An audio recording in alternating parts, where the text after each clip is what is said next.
The war in Gaza erupted after the publication of your book, and you don't treat it there. But what do you see as the big idea for Israel and Gaza?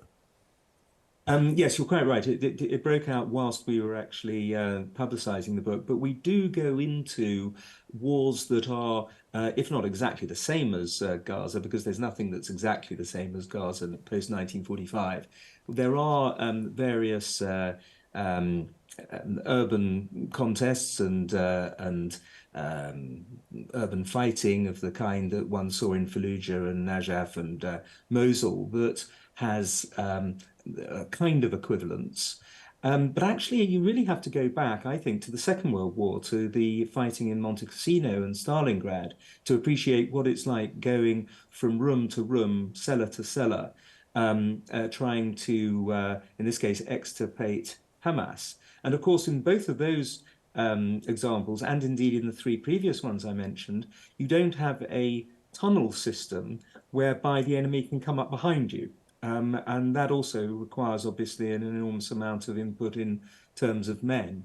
So there isn't. David and I racked our brains, actually, after the 7th of October, and we couldn't find a direct parallel with the incredibly difficult, fiendishly difficult operation that the IDF have to undergo in Gaza. Now, for the moment, the war in Gaza seems to have morphed from a retaliation for a terrorist attack, a surprise terrorist attack, a dastardly one, into a hostage crisis.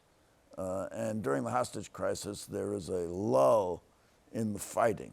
So what do you make of all that? Well, it's the triumph, I suppose, of politics over military strategy. The IDF had built up a pretty impressive momentum in northern Gaza.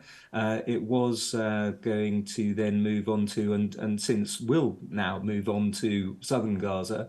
The time has been used clearly by Hamas to regroup and probably set up even more horrific ambushes and IEDs and so on. But nonetheless, it did allow a brief respite for the some 81 hostages to be released. So that in itself, of course, has to be a good thing.